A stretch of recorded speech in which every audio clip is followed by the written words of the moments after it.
আল্লাহ রাব্বুল আলামিন ইব্রাহিম আলাইহিস সালাম রে আবার কঠিন পরীক্ষায় ফেলে দিলেন। সন্তান এখনো বালক হয় নাই, এই সন্তানের কাছে আইসা পিতা তার স্বপ্নের কথা বলতেছে। ক্বালা ইয়া বুনাইয়া ইন্নী আরা ফিল মানাম আন্নী আযবাহুকা ফানজুর মাযা তারা।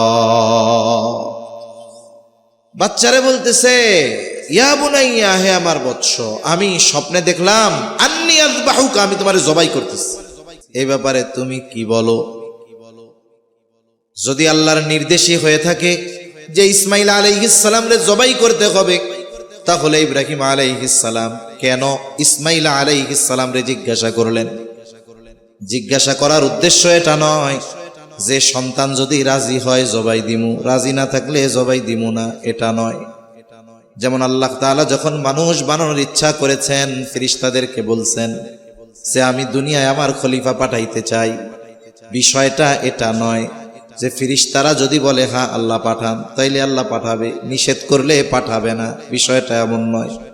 বরং তাদের মনোভাব কি এটা আল্লাহ যদিও জানেন, তারপরেও জানতে চায় ইব্রাহিম আলাইহিস সালাম আল্লাহ প্রদত্ত আদেশ বাস্তবায়ন করবেন, কিন্তু সন্তানের মনের অবস্থাটা তিনি জানতে চায় যে আমি তো আমার কাজ করবই, জোর করে হলেও করব, কিন্তু আমি আমার সন্তানরে বললাম আল্লাহ এটা নির্দেশ করছে, দেখি আমার সন্তানের মনোভাব কি। আল্লাহ রাব্বুল আলামিন জানায় দেন কি বলছে। সন্তানের সোজা সাপটা জবাব, ক্বালা ইয়া আবাতি ফাআল মা তুমার সাতাজিদুনি ইনশাআল্লাহু মিনাস সাবিরিন। সহনশীলতা এটা বেশ কিছু গুণের সমন্বয়, এর মধ্যে একটা হলো সবর। আল্লাহ তাআলা বলছিলেন যে আমি আপনারে এক সহনশীল সন্তানের সুসংবাদ দিলাম। এটা যে কত সহনশীল সন্তান আল্লাহ তাআলার হুকুম মেনে নেওয়ার ক্ষেত্রে, কতটা ধৈর্য ধারণকারী সন্তান, যে সন্তান নিজে বলতেছে হে আমার পিতা, ইয়া আবাতি ফাআল মা তুমার, আপনি আল্লাহর পক্ষ থেকে যা নির্দেশ প্রাপ্ত হয়েছেন আপনি সেটাই করেন, ইনশাআল্লাহ আপনি আমাকে ধৈর্যশীলদের অন্তর্ভুক্ত পাবেন। সুবহানাল্লাহ। এই জিলহজ মাসের প্রথম দশকের কথা নবীজি সাল্লাল্লাহু আলাইহি ওয়াসাল্লাম বলেন, জিলহজ মাসের প্রথম দশকের আমল আল্লাহ তাআলার কাছে এত এত বেশি প্রিয় যে অন্য কোন সময়ের আমল আল্লাহ তাআলার কাছে এত বেশি প্রিয় নয়। রাসূল আকরাম সাল্লাল্লাহু আলাইহি ওয়াসাল্লাম যখন সাহাবা একরামকে এই 10 দিনের ফজিলতের কথা বললেন, সাহাবা একরাম নবীজি সাল্লাল্লাহু আলাইহি ওয়াসাল্লামকে জিজ্ঞাসা করে, ইয়া রাসূলুল্লাহ সাল্লাল্লাহু আলাইহি ওয়াসাল্লাম, কেউ যদি এই সময়ে আল্লাহর রাস্তায় জিহাদ করে, এটাও কি আল্লাহ তাআলার কাছে জিহাদের চাইতেও কি বেশি প্রিয় নাকি? নবীজি সাল্লাল্লাহু আলাইহি ওয়াসাল্লাম বলেন, এই 10 দিনের আমল আল্লাহ তাআলার কাছে জিহাদ করার চাইতেও বেশি প্রিয়, তবে তার ব্যাপারটা ভিন্ন। যেই ব্যক্তি জানমাল নিয়ে বের হয়েছে আর ফিরে আসে নাই, তার মানে জিহাদের ময়দানে সে শাহাদাত বরণ করেছে, তার বিষয়টা ভিন্ন। সে ছাড়া আল্লাহর রাস্তায় জিহাদ করার চাইতেও জিলহজ মাসের এই প্রথম দশকের ইবাদত আল্লাহ তাআলার কাছে বেশি প্রিয়। এজন্য এই দশকে আমরা সবাই কি করতে পারি? 1 নাম্বার, গুনাহ থেকে তো সব সময় বাঁচবো, এই সময়গুলোতে গুনাহ থেকে বাঁচার ব্যাপারে আমরা আরো বেশি সতর্ক হতে পারি। 2 নাম্বার, এই সময়গুলোতে আমরা নফল ইবাদত বাড়িয়ে দিতে পারি। অন্যান্য সময়ে যা পড়ি সাথে 2 রাকাত নফল নামাজ একটু বাড়ায় পড়লাম। ফজরের সময় উঠি, একটু আগে উঠে 2 রাকাত তাহাজ্জুদ আদায় করে নিলাম। অন্যান্য সময় যা করি না করি এই সময়গুলোতে তাসবিহ তাহলিল আমরা একটু বাড়ায় দিলাম। হাদিসের মধ্যে এই সময়গুলোতে হাদিসের মধ্যে আসছে, নবীজি বলেন, ফাকসিরু ফীহিন্নাত তাসবিহ তাহলিল তাহমিদ ও তাকবীর। এই সময়গুলোতে সুবহানাল্লাহ, আলহামদুলিল্লাহ, লা ইলাহা ইল্লাল্লাহ, এই জিকিরগুলো বেশি আমরা করতে পারি। এই যে 4টি জিকির, 4টি কালিমা, সুবহানাল্লাহ, আলহামদুলিল্লাহ, লা ইলাহা ইল্লাল্লাহ, আল্লাহু আকবার, এটা অনেক দামি। হাদিসের মধ্যে আসছে নবীজি সাল্লাল্লাহু আলাইহি ওয়াসাল্লাম বলেন, আল্লাহ তাআলার কাছে চারটি কালিমা সবচাইতে বেশি প্রিয়। কি সেই চার কালিমা? বলে সুবহানাল্লাহ, আলহামদুলিল্লাহ, লা ইলাহা ইল্লাল্লাহ, আল্লাহু আকবার। নবীজি সাল্লাল্লাহু আলাইহি ওয়াসাল্লাম বলেন, আমার কাছেও এই চারটি কালিমা বেশি প্রিয়। সুবহানাল্লাহ, আলহামদুলিল্লাহ, লা ইলাহা ইল্লাল্লাহ, আল্লাহু আকবার। যেই চার কালিমা আল্লাহ তাআলার কাছে প্রিয়, যেই চার কালিমা নবীজির কাছে প্রিয়, ওই চার কালিমা যদি আমরাও নিজেদের জন্য প্রিয় বানায় নেই, আশা করা যায় আল্লাহ এবং তার রাসূলের প্রিয় উম্মত আর বান্দা আমরা হয়ে যেতে পারবো। নামাজ পড়ার জন্য নামাজে রক্ত হওয়া লাগবে। কেউ যদি চিন্তা করে আজকে ফজরের নামাজে ঠান্ডা বৃষ্টি হয়েছে, একেবারে আরামে ঘুমামু, এক কাম করি, ঘুমানোর আগে অন্যান্য দিন তো ফজর 2 রাকাত পড়ি সকালবেলায় সুবহে সাদিকের পরে, তা আজকে রাত্রে ঘুমানোর আগে 8 রাকাত পড়ে রেখে দেই। বলেন তো, ওই ফজরের সময় হওয়ার পরে যেই 2 রাকাত, এখন যদি সারা রাত সে পড়ে 50 রাকাতও যদি পড়ে, ওই 2 রাকাত আদায় হবে। তার মানে আমার ফজরের নামাজ হওয়ার জন্য ফজরের রক্ত হওয়া লাগবে। আবার আমার পবিত্রতা অর্জন করতে হবে, ওযু না থাকলে ওযু করতে হবে। কিন্তু জিকির করার জন্য ওয়াক্ত হওয়া লাগবে না। ওযু যদি নাও থাকে পড়া যাবে, কিছু কিছু জায়গা ব্যতীত বাথরুমে পড়া যাবে না, রাস্তায় চলতে চলতে পড়া যাবে, হাঁটতে হাঁটতে পড়া যাবে, শুয়ে থাকতে থাকতে পড়া যাবে। ওয়াক্ত যখন হোক পড়া যাবে, না হোক পড়া যাবে। সূর্য দ্বিপ্রহরে খাড়া যখন মাথার উপর পড়া যাবে। তার মানে এই চার কালিমার জিকির এই মাস সমূহে, এই তারিখ সমূহে বেশি বেশি করা আমাদের অভ্যস্ত হওয়া দরকার। কেন? বলে মাস সমূহে গুনাহ থেকে বাঁচার কথা বলা হয়েছে। বলে যারা জবান হেফাজতে রাখতে পারে তাদের গুনাহ থেকে বাঁচা সহজ, আর জবান তাদেরই হেফাজতে থাকে যারা আল্লাহর জিকির দ্বারা তাদের জবানকে সিক্ত করে নেয়।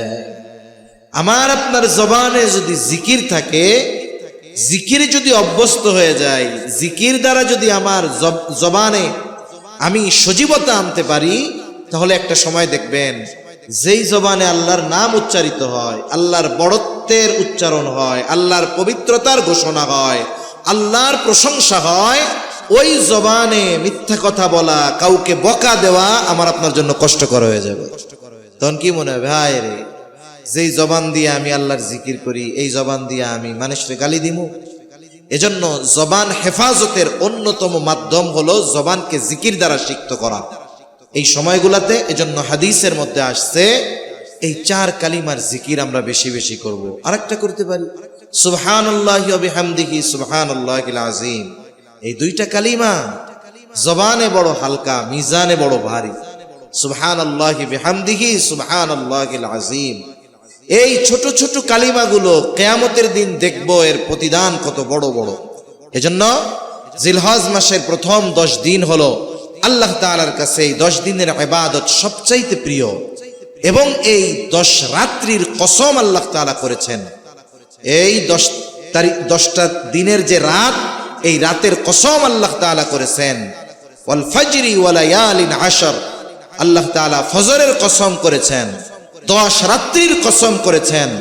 ইবনে আব্বাস রাদিয়াল্লাহু তাআলা আনহু সহ সকল প্রসিদ্ধ মুফাসসিরিন একরাম একমত যে এই 10 রাত্রি দ্বারা উদ্দেশ্য এই জিলহজ মাসের প্রথম দশক। সুবহানাল্লাহ। হাদিসের মধ্যে আসছে নবীজি সাল্লাল্লাহু আলাইহি ওয়াসাল্লাম জিলহজ মাসের প্রথম 10 দিন রোজা রাখতেন। কোরবানির 10 তারিখ ছাড়া বাকি 9 দিন নবীজি রোজা রাখতেন। বিশেষ করে যারা হাজী সাহেব নয় তাদের জন্য এই সময় রোজা রাখাটা কঠিন নয়। আবার বিশেষ করে আরাফার দিনের রোজার কথা নবীজি সাল্লাল্লাহু আলাইহি ওয়াসাল্লাম বলেন, সিয়ামু ইয়াউমি আরাফা আহতাসিবু আলাল্লাহি আন ইউকাফফিরাস সানাতাল্লাতী ক্বাবলা ওয়াল্লাতী বা'দা। নবীজি সাল্লাল্লাহু আলাইহি ওয়াসাল্লাম বলেন, আরাফার দিনের সিয়ামের ব্যাপারে আমি আল্লাহ তাআলার কাছে এই আশা পোষণ করি যে এই রোজার দ্বারা আল্লাহ তাআলা আগে পরের গুনাহগুলো মাফ করে দিবে। আইয়ুকাফিরাস সানাতাল্লাতী ক্বাবলাহু ওয়াল্লাতী বা'দাহু, এক বছর পূর্বে সগীরা গুনাহ, পরবর্তী এক বছরের সগীরা গুনাহ আল্লাহ তাআলা মাফ করে দিবে। গুরুত্বপূর্ণ রোজা। হাদিসের মধ্যে আসছে হাফসা রাদিয়াল্লাহু তাআলা আনহা থেকে, নবীজি সাল্লাল্লাহু আলাইহি ওয়াসাল্লাম জিলহজের এই সময়ের রোজাগুলো ত্যাগ করতেন না। তবে হাজী সাহেব যারা আরাফায় অবস্থান করবে তাদের জন্য ভিন্ন কথা। এরপরে এই দশকের মধ্যে আছে ইসলামের অন্যতম নিদর্শন কুরবানি। ইসলামের অন্যতম এক শিয়ার কুরবানি, জিলহজ মাসের 10 তারিখ। এটাও শর্ত সাপেক্ষে সামর্থ্য থাকার উপরে কুরবানি ওয়াজিব। অনেক সময় দেখা যায় জিলহজের শুরুতেই আমাদের খতিব সাহেবেরা, উলামায়ে কেরামেরা আমাদের কিছু আমলের কথা বলে বিশেষ করে যারা কুরবানি দিবে এরা জিলহজ মাস শুরু হওয়ার আগে নখ, গোফ, অন্যান্য যত পরিচ্ছন্নতার দরকার সব করে নিবে, একবারে কোরবানি দেওয়ার আগ পর্যন্ত আর এগুলো কাটা বা ছোট করবে না। কোরবানি যারা দিবে তাদের জন্য বিশেষ করে, তবে কোরবানি যারা না দিবে তারাও করবে। এটাই ছিল নিয়ম। সাহাবায়ে কেরাম, তাবেঈন, তাবে তাবেঈন, সালফে সালেহিনদের আমল ছিল। কেন কোরবানি ওয়াজিব হয় কখন? বলে কোরবানির দিন সমূহে কারো কাছে যদি কোরবানি ওয়াজিব হওয়ার পরিমাণ সম্পদ থাকে, আমাদের বর্তমান বাজারের হিসাবে 90,000 টাকার মতো, তার ঋণ নাই, তার কাছে অতিরিক্ত এই সম্পদটা আছে, প্রয়োজনীয় আসবাব, এগুলো স্থাবর সম্পত্তি, এগুলো বাদ দিয়ে এখন 10 তারিখে কারো সামর্থ্য নাই, 11 তারিখেও তো হয়ে যেতে পারে, 11 তারিখে তার সামর্থ্য নাই, 12 তারিখেও তো তার সামর্থ্য হয়ে যেতে পারে কোরবানি দেওয়া। এজন্য কারো 10 তারিখে সামর্থ্য ছিল না, 11 তারিখে সেই 90,000 টাকার মালিক হয়ে গেছে। এখন তো তার উপরে কোরবানি ওয়াজিব। 11 তারিখ চলে গেছে, 12 তারিখে হয়ে গেছে, তাহলে তো তার উপরে কোরবানি ওয়াজিব হয়ে গেল। এজন্য জিলকাদ মাসের শেষে যে যার সামর্থ্য ছিল না, জিলহজ মাসে তার কোরবানি দেওয়ার মতো সামর্থ্য হতে পারে কি পারে না? পারে। এজন্য যারা ওই আমল করতেছে তো আলহামদুলিল্লাহ, এজন্য করা দরকার। তাহলে এই কোরবানি এটা জিলহজ মাসে অন্যতম এক শিআর, ইসলামের অন্যতম এক নিদর্শন। আর এই কোরবানি শুধু উম্মতে মুহাম্মাদির জন্য নয়, অতীতের সব উম্মতের উপরে কোরবানি ছিল, তবে সিস্টেম ভিন্ন ছিল। করবন শব্দ থেকে আসছে কোরবানি। অর্থ কি? বলে আল্লাহর নৈকট্য অর্জন করা, নৈকট্য অর্জন করা। তার মানে কোরবানি পরিভাষায় ওটাকেই বলা যায় আল্লাহর নৈকট্য অর্জনে বান্দা যা করে ওটাই কোরবানি। হতে পারে পশু জবাই, কখনো হতে পারে অন্যান্য ইবাদতের মাধ্যমে, দান সাদকার মাধ্যমে, নামাজের মাধ্যমে, যে কোনো পদ্ধতিতে আল্লাহর নৈকট্য অর্জন করার প্রচেষ্টাই কোরবান। আমরা অনেক সময় বলি না, আমরা দ্বীনের জন্য জান মালের কোরবানি করব। জানের কোরবানি বলতে শ্রম বুঝি, মালের কোরবানি বলতে আমরা অর্থ বুঝি। তার মানে আল্লাহর নৈকট্য অর্জনে মানুষ যেই ত্যাগ স্বীকার করে, সেটা অর্থনৈতিক হোক, শারীরিক হোক, অন্য কোনো কিছু হোক, এগুলো কোরবানি। তবে পরিভাষায় কোরবানি বলতে আমরা কি বুঝি? আল্লাহর নৈকট্য অর্জনে নির্দিষ্ট দিনে নির্দিষ্ট পশু নির্দিষ্ট ব্যক্তির থেকে আল্লাহর জন্য জবাই করাকে আমরা কোরবানি বলে অভিহিত করি। এটা পরিভাষায় আমরা কোরবানি বুঝি। এই কোরবানি শুধু উম্মতে মুহাম্মাদির জন্য নয়, বলে অতীতেও সব নবীর উম্মতের জন্য এই কোরবানি ছিল। আল্লাহ তাআলা সেই জন্য কোরআনুল কারীমের মধ্যে বলেন, লিকুল্লি উম্মাতিন জাআলনা মানসাকাল লিয়াযকুরু ইসমাল্লাহি আলা মা রাযাকাহুম মিন বাহিমাতিল আনআম। আল্লাহ রাব্বুল আলামিন বলেন, লিকুল্লি উম্মাতিন জাআলনা মানসাকান, প্রত্যেকটা উম্মতের জন্য এই পশু জবাই, এই কোরবানি আল্লাহ তাআলা নির্ধারণ করেছেন। এই পৃথিবীতে আদম আলাইহিস সালাতু ওয়াস সালামের আগমন হয়েছে প্রথম। আদম আলাইহিস সালাতু ওয়াস সালামের সময় থেকে নিয়ে কোরবানির প্রচলন ছিল। যেই কোরবানির ঘটনা আল্লাহ তাআলা স্বয়ং কোরআনুল কারীমের মধ্যে নাজিল করেছে। আদম আলাইহিস সালাতু ওয়াস সালামের সন্তানদের মধ্য থেকে সর্বপ্রথম কোরবানির প্রচলন ঘটে। লম্বা ঘটনা, আমি শুধু মূল বিষয়টা বলতে চাচ্ছি যে সিস্টেমটা কি ছিল। কোরবানি ছিল, তবে সিস্টেমের কিছু পরিবর্তন ছিল। আদম আলাইহিস সালাতু ওয়াস সালামের শরীয়তে একটা নিয়ম ছিল যে সন্তান হইতো জোড়ায় জোড়ায়, সন্তান জোড়ায় জোড়ায় হইতো, ছেলে মেয়ে এক জোড়া হইতো, ছেলে মেয়ে এক জোড়া হইতো। এক জোড়ার ছেলে মেয়ে সহোদর ভাই বোন হিসাবে অভিহিত হতো।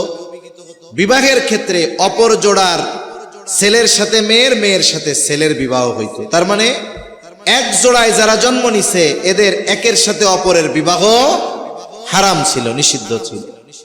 আদম আলাইহিস সালামের সন্তান একজন হাবিল আর একজন কাবিল। হাবিলের জোড়ায় যেই বোন বলে সেটা হইছে সুন্দর, কাবিলের জোড়ায় যেই বোন সেটা দেখতে হইছে সুন্দর, আর হাবিলের জোড়ায় যেই বোন সেটা দেখতে হইছে কালো। এখন যদি পাল্টা পাল্টি করে বিবাহ হয় তাহলে কালো মেয়েটা পড়ে কাবিলের সাথে বিবাহ, আর হাবিলের সাথে পড়ে কাবিলের বোন, এটা সুন্দর দেখতে। কিন্তু কাবিল আল্লাহ তাআলার এই আদেশ অমান্য করে সে তার যেই সহোদর বোন তাকে বিবাহ করার জন্য দৃঢ় প্রতিজ্ঞাবদ্ধ হইল, সে বিবাহ করবেই। আদম আলাইহিস সালাতু ওয়াস সালাম আল্লাহ তাআলার থেকে সিদ্ধান্ত ফয়সালা থাকার পরেও আদম আলাইহিস সালাম উভয়কে কোরবানি করার নির্দেশ দিলেন। প্রথম প্রশ্ন, শরীয়তে যেই বিষয়টা সুনির্দিষ্টভাবে সমাধান দেওয়া হয়েছে এই বিষয়ের জন্য আদম আলাইহিস সালাম কোরবানি করতে বললেন কেন?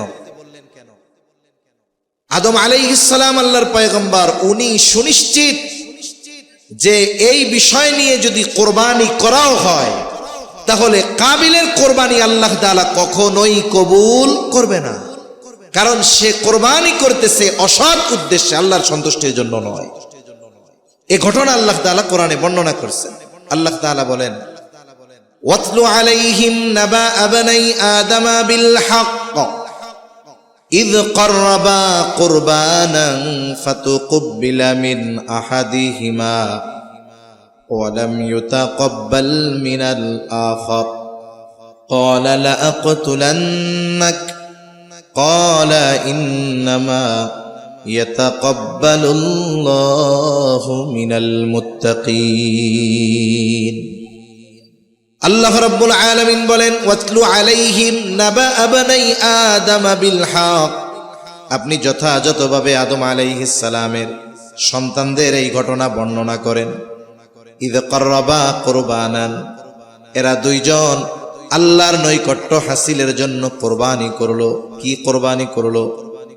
বলে কাবিল সে কৃষি কাজ করত, সে তার ফসল সমূহের মধ্য থেকে বাছাই করে করে নিকৃষ্ট কিছু ফসল আল্লাহর জন্য কোরবানি করার ইচ্ছা পোষণ করলো।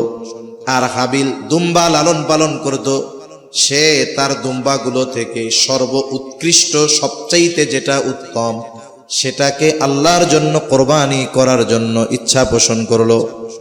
তৎকালীন সময়ের কোরবানির পদ্ধতি ছিল, আল্লাহর জন্য যেই বস্তু কোরবানি করা হবে সেটার মধ্যে বান্দার কোনো হক থাকবে না। নির্দিষ্ট স্থানে কোরবানির বস্তু পশু যা হোক রেখে আসা হবে, যার কোরবানি কবুল হবে আসমান থেকে আগুন এসে তার কোরবানির ওই বস্তুকে পুড়িয়ে ছাই করে দিবে। এখন যদি আসমান থেকে আগুন এসে পোড়ায় দেয় তাহলে বোঝা গেল কোরবানি কি হইছে? কবুল হইছে। দুইজনের কোরবানির বস্তু রাইখা আসছে। হাবিলের কোরবানি আল্লাহ তাআলার কাছে কবুল হয়ে গেছে। আসমান থেকে আগুন এসে হাবিলের জবাইকৃত পশুকে পোড়ায় ফেললো, তার মানে আল্লাহর সিদ্ধান্তই ওইটা। কিন্তু কি হলো? কাবিল তার ইচ্ছার উপরে অনড়, সে আল্লাহর ইচ্ছা মেনে নিতে রাজি নয়। আল্লাহ তাআলা বলেন, ফাতুকুব্বিলা মিন আহাদিহিমা ওয়া লাম ইউতাকাব্বাল মিনাল আখার একজনের কোরবানি আল্লাহ কবুল করলেন, অপরজনেরটা আল্লাহ কবুল করলেন না। এই যে তার কোরবানি কবুল হয় নাই, তার মধ্যে কোনো নমনীয়তা নাই, বরং সে আরো হিংসা পরায়ণ, প্রতিশোধ পরায়ণ হয়ে উঠল। এইবার সে হাবিলকে উদ্দেশ্য করে বলে, ক্বালা লা আকতুলান্নাক, এখন আমার রাস্তা ক্লিয়ার করার জন্য আমি তোরে হত্যা করে ফেলব। তার মানে আমি আমার ইচ্ছার বাস্তবায়ন করব, প্রয়োজনে এই কারণে তোরে হত্যা করে ফেলব। কারণ তুই আমার বোনকে বিয়ে করবি না, তোরে যদি হত্যা করি তাহলে তো খালি হয়ে গেল, এরপরে আমি ওরে বিয়ে করব। হাবিল জবাব দিল, ইন্নামা ইয়াতাকাব্বালুল্লাহু মিনাল মুত্তাকিন, আল্লাহ রাব্বুল আলামিন মুত্তাকিনদেরটাই কবুল করেন। এখন আসেন আমরাও কোরবানি করি, আমাদের কোরবানির পশুগুলাকে আসমান থেকে আগুন আইসা পোড়ায়া দেয় না, আমাদের পশুগুলাকে আসমান থেকে আগুন আইসা পোড়ায়া দেয় না। তবে আল্লাহ তাআলা এই কথা জানায়া দেন, লা ইয়ানালাল্লাহা লুহুমুহা ওয়ালা দিমাউহা ওয়ালাকিন ইয়ানালুহুত তাকওয়া মিনকুম। আল্লাহ তাআলা বলেন, তোমাদের লা ইয়ানালাল্লাহা লুহুমুহা, তোমাদের জবাইকৃত পশু, কোরবানির পশুর রক্ত আমি পর্যন্ত পৌঁছায় না, ওয়ালা দিমাউহা, মাংস পৌঁছায় না, রক্ত পৌঁছায় না, ওয়ালাকিন ইয়ানালুহুত তাকওয়া মিনকুম, আল্লাহর নিকটে হয়তো গোশত যায় না, রক্ত যায় না, কিন্তু আমাদের তাকওয়া, আমাদের নিয়ত আল্লাহ পর্যন্ত পৌঁছায়া যায়। উম্মতে মুহাম্মাদির একটা সম্মান। যদি এমন নিয়ম হইতো যে যেই পশু কোরবানি দিছে, কোরবানির পশু জবাইয়ের পরে যদি এক পশুতে 7 জন দেয়, কেউ যদি একজন একা দেয়, প্রত্যেকে তার কোরবানির বস্তুর পাশে দাঁড়ায় থাকবে, কারটা কবুল হয়েছে আসমান থেকে মেসেজ আসবে। তাইলে আমার মনে হয় আমার কোরবানিটাও কবুল হইতো কিনা আল্লাহই ভালো জানে। তা উম্মতে মুহাম্মাদির সুযোগ সুবিধা কি? কোরবানি কবুল হইল না হইল এটা তো আর কেউ দেখে না, আবার আসমান থেকে আগুন এসে পোড়ায়ও না, কমপক্ষে গোশত তো খাওয়া হয়। কি গন, কমপক্ষে গোশত তো খাওয়া হয়। আল্লাহ তাআলাও মেহমান বানায়া দিছে যে কোরবানির দিনের পরের 3 দিন আল্লাহর মেহমান, যত বড় বুজুর্গ হোক এই সময় রোজা রাখলে সওয়াব তো বহুদূর, গুনাহ হবে, আল্লাহ তার মেহমান বানায়া দিছে। এখন এই কোরবানি সব উম্মতের উপরে ছিল। কোরআনুল কারীমে যত নুসুক, পশু জবাইয়ের কোরবানির কথা আসছে, সব উদ্দেশ্য হাজীদেরকে নিয়ে। তবে 2টা আয়াতে এই বর্তমান হাজী ছাড়া যারা আমরা কোরবানি করি, আমাদের কোরবানির কথা আসছে। একটা হলো সূরা কাউসারে, আর একটা হলো সূরা আনআমের মধ্যে, সম্ভবত এই 2 জায়গায় আসছে এই কোরবানির কথা। তবে এই কোরবানির সিস্টেমটা কার থেকে আল্লাহ নিলেন? সিস্টেমটা আল্লাহ তাআলা নিয়েছেন খলিলুল্লাহ ইব্রাহিম আলাইহিস সালাতু ওয়াস সালামের থেকে। ইব্রাহিম আলাইহিস সালাম যখন স্বপ্নে দেখছে 3 দিন, কোন বর্ণিত আছে 3 দিন পর পর স্বপ্নে দেখছে সন্তানরে জবাই করতেছে। ইব্রাহিম আলাইহিস সালামকে যখন নমরুদ অগ্নিকুণ্ডের মধ্যে ফেলে দিল, আল্লাহ তাআলা তো নমরুদকে লজ্জিত করছে, অপমানিত করছে, ফালাইছিল পোড়ানোর জন্য, আল্লাহ ওইটাকে সুশীতল বাগানে পরিণত করছে। সুবহানাল্লাহ। এরপর ইব্রাহিম আলাইহিস সালাম ছিলেন ইরাকের বাবেলে, এই ঘটনা ঘটছে। হিজরত করে চলে আসছেন শামে, বাবা পর্যন্ত সন্তানের সাথে আসে নাই, কেউ নাই। একটা মানুষের বংশ এই দুনিয়ার মধ্যে জারি থাকার জন্য ছেলে সন্তানের দরকার। এজন্য ইব্রাহিম আলাইহিস সালাম যখন সিরিয়া, তিনি যখন ইরাক ছেড়ে শামের উদ্দেশ্যে হিজরত করেছেন, দোয়া করছে, রব্বি হাবলি মিনাস সালিহিন, আয় আল্লাহ আপনি আমার একটা নেককার সন্তান দেন। মুফাসসিরিন একরাম বলেন, এজন্য আল্লাহ তাআলার কাছে ছেলে সন্তান চাওয়া এটা ইব্রাহিম আলাইহিস সালামের সুন্নাহ, পয়গম্বর আলাইহিস সালামের আমল। তবে চাইছে ছেলে, দিছে মেয়ে, রাগ হওয়া যাবে না। কারণ ছেলে হোক মেয়ে হোক সব আল্লাহ তাআলাই দেন। ইয়াহাবু লিমান ইয়াশাউ ইনাসা ওয়া ইয়াহাবু লিমান ইয়াশাউ যুকুর আও ইউযাউযুহুম যুকরানা ওয়া ইনাসা ওয়া ইয়াজআলু মান ইয়াশাউ আকিমা। আল্লাহ যারে চান ছেলে দেন, যারে চান মেয়ে দেন, যাকে চান উভয়টাই দেন, আবার যাকে চান আল্লাহ কোনোটাই দেন না, বন্দা বানায় দেন। ইব্রাহিম আলাইহিস সালাম দোয়া করলেন, রব্বি হাবলি মিনাস সালিহিন, আয় আল্লাহ আমাকে একটা নেককার সন্তান দেন। আল্লাহ তাআলা বলেন, ফাবাশশারনাহু বিগুলামিন হালিম, আমি তাকে একজন সহনশীল সন্তানের সুসংবাদ দিলাম। ৮৬ বছর বয়সে, ৯০-এর কোঠায় বয়স, এই সময় আল্লাহ তাআলা ইব্রাহিম আলাইহিস সালামকে একটা সন্তান দিলেন। আবার কঠিন পরীক্ষা, সন্তান যখন দুগ্ধপোষ্য তখনই আল্লাহ নির্দেশ দিলেন, আপনার কাছে রাখা চলবে না, ওই নির্জনে বাইতুল্লাহর কাছে রেখে যাওয়া লাগলো। ইব্রাহিম আলাইহিস সালাম মাঝে মধ্যে আসতেন, দেখা যাইতেন। এবার সন্তানটা একটু বড় হইছে। অনেক সময় অনেকের সন্তান জন্ম নেয় ২-৪-৬ মাস, ২-৪-১০ দিন, ২-৪-৩ মাস পরে মারা যায়। সন্তানের মৃত্যু প্রত্যেকটা পিতার জন্য, মাতার জন্য কষ্টের। কিন্তু যখন সন্তান পিতার সাথে পথ চলতে পারে, পিতার হাত ধরে চলতে পারে, বাজারে যেতে পারে, বারবার বাবা ডাকে, বিভিন্ন আবদার করে, ওই সময় সন্তানের প্রতি মায়া আরো বেশি জন্মায়। একেবারে কথা কইতে পারে না, ওই সময় মরলে মায়া লাগে, তবে তার অনেক স্মৃতি থাকে না। কিন্তু যখন একটা ছেলে বাবার সাথে হাত ধরে চলতে পারে, বাজারে যায়, কিছু কাজে সহযোগিতা করে, এই সময় যদি কারো সন্তান মারা যায় এই বয়সে, তখন ওই পিতা গোটা হায়াত সন্তানের এই বিরহ স্মৃতি তার হৃদয়ের মধ্যে বারবার জাগ্রত হয়। মাঝে মধ্যে নিজের অজান্তে সে ডুকরে কেঁদে উঠে।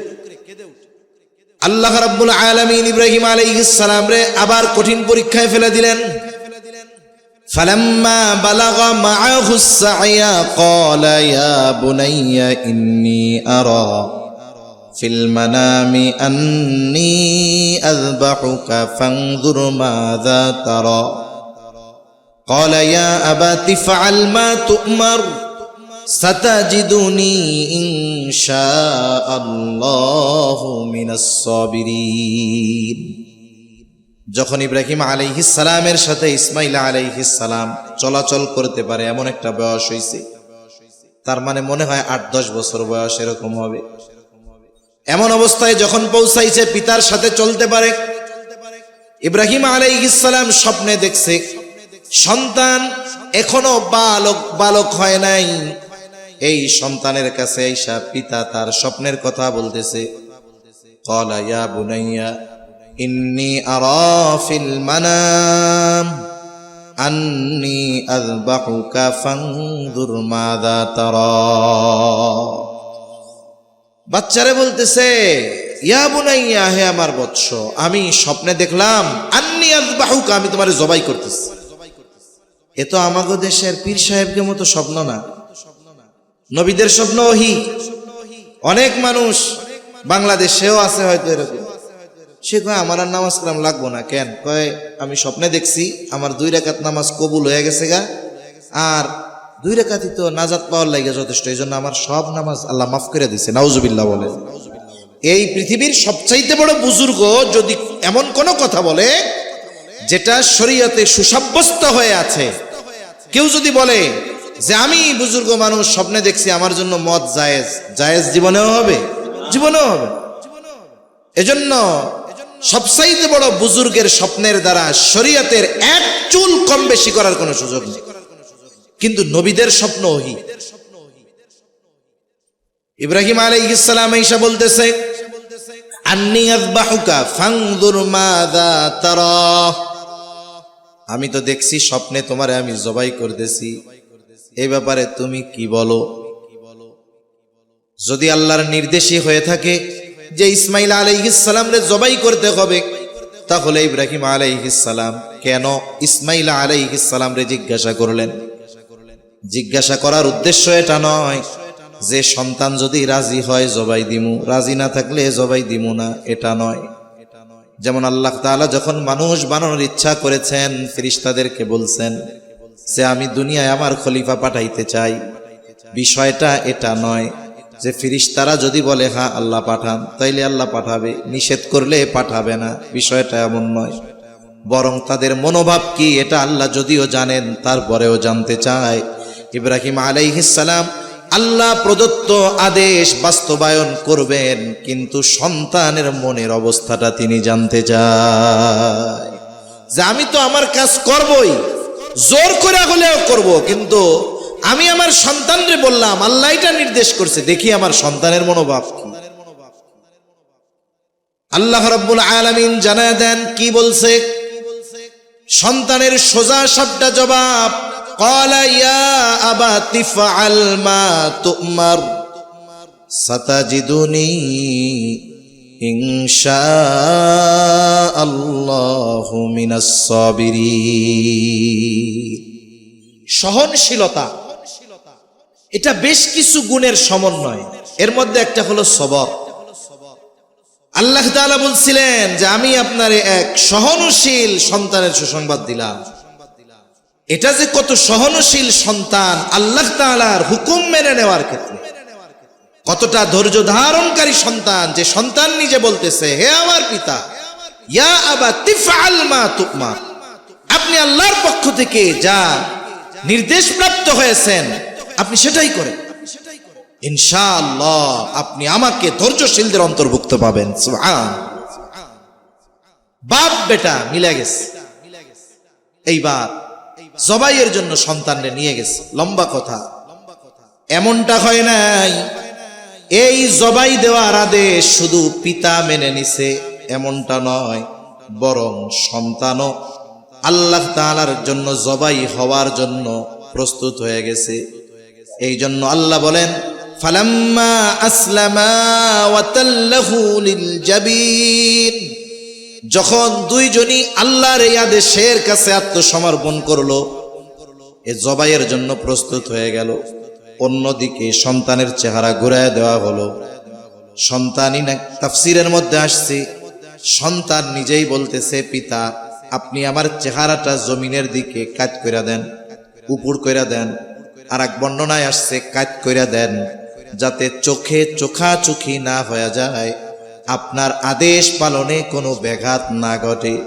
ইব্রাহিম আলাইহিস সালাম তাফসীরের মধ্যে আসছে জবাই শুরু করেছে, তবে আল্লাহ তাআলা তো তার খলিলকে আগুনের মধ্যে ফালানো হয়েছিল। তাফসীরের মধ্যে আসছে যে আগুনের কুণ্ডলী এত উত্তাপ ছিল, 2 মাইল উপর দিয়ে যদি কোনো পাখি উড়ে যাইত, পাখি পুড়ে ওই নমরুদের অগ্নিকুণ্ডের মধ্যে পুড়ে যাইত। যেই আল্লাহ ওই অগ্নিকুণ্ডকে শান্তির বাগান বানায় দিতে পারে, ওই আল্লাহ ধারালো ছুরিকে কাটতে ব্যর্থ বানায় দিতে পারে কি পারে না? আল্লাহ তাআলা বলেন ওয়ানাদাইনাহু আইয়া ইব্রাহিম قد صدقت الرؤيا إنا كذلك نجزي المحسنين إن هذا لهو البلاء المبين وفديناه بذبح عظيم। ইব্রাহিম আলাইহিস সালাম স্বপ্নে দেখছে জবাই করতেছে, কিন্তু জবাই হয়ে গেছে এটা তো দেখে নাই, তাই না? কি দেখছে? জবাই করতেছে, উনি তো জবাই শুরু করে দিছে। এজন্য আল্লাহ বলেন قد صدقت الرؤيا, হে ইব্রাহিম আপনি আপনার সত্যই যে স্বপ্নে দেখছেন এটার বাস্তবায়ন করে ফেলছেন। সুবহানাল্লাহ, এটার সত্যায়ন আপনি করেছেন। আল্লাহ তাআলা এই যে ঘটনা, এটা এক নজিরবিহীন ইতিহাস, এটাকে স্মরণীয় করে রাখার জন্য আল্লাহ সুবহানাহু ওয়া তাআলা উম্মতে মুহাম্মাদি যেমন ওই কোরবানি ইব্রাহিম আলাইহিস সালামের ছুরির নিচ থেকে নিয়া সরায়া ইসমাইল আলাইহিস সালামকে ওই জায়গায় জান্নাতি দুম্বা আল্লাহ তাআলা দিয়ে দিছে। কোন কোন মুফাসসির লেখেন এটা হলো সেই দুম্বা। কই কোন দুম্বা? ওই হাবিল আর কাবিল কোরবানি করছিল, হাবিলের যেই দুম্বা পুড়াইয়া আল্লাহ নিয়ে গেছে ওইটারেই আল্লাহ তাআলা আবার ইব্রাহিম আলাইহিস সালামের ওই কোরবানির সময় পাঠায়া দিছে। ওয়া ফাদাইনাহু বিদিবহিন আযীম, এটাকে আল্লাহ রাব্বুল আলামিন এক মহান কোরবানি বলে, মহান এক ফিদিয়া বলে আল্লাহ অভিহিত করেছেন। কারণ এখানে ইসমাইল আলাইহিস সালামের প্রাণের বদলে এই দুম্বা আল্লাহ তাআলা পাঠিয়েছে। সুবহানাল্লাহ। এটাকে স্মরণীয় করে রাখার জন্যই কোরবানি। এজন্য সাহাবায়ে কেরাম জিজ্ঞাসা করতেছে, ইয়া রাসূলুল্লাহ সাল্লাল্লাহু আলাইহি ওয়াসাল্লাম, কোরবানি কি? নবীজি সাল্লাল্লাহু আলাইহি ওয়াসাল্লাম বলেন, এটা হলো তোমাদের পিতা ইব্রাহিম আলাইহিস সালামের সুন্নাত। এজন্য এই কোরবানি শুধুমাত্র পশু জবাইয়ের মধ্যে সীমাবদ্ধ থাকলে হবে না। এখানে আমাদের ত্যাগ, আল্লাহর সন্তুষ্টি, তাকওয়া, এটাই হবে মূল লক্ষ্য, এটাই হবে মূল উদ্দেশ্য। এজন্য উম্মতে মুহাম্মাদির সুযোগ, আল্লাহ তাআলার নৈকট্য অর্জনের অন্যতম মাধ্যম এই কোরবানি এই জিলহজ মাসে আছে। যাদের সামর্থ্য আছে এই কোরবানির অতীতের ত্যাগকে সামনে রেখে, ইব্রাহিমী চেতনাকে সামনে রেখে আল্লাহর সন্তুষ্টির জন্যই কেবলমাত্র আমাদের কোরবানি করা দরকার।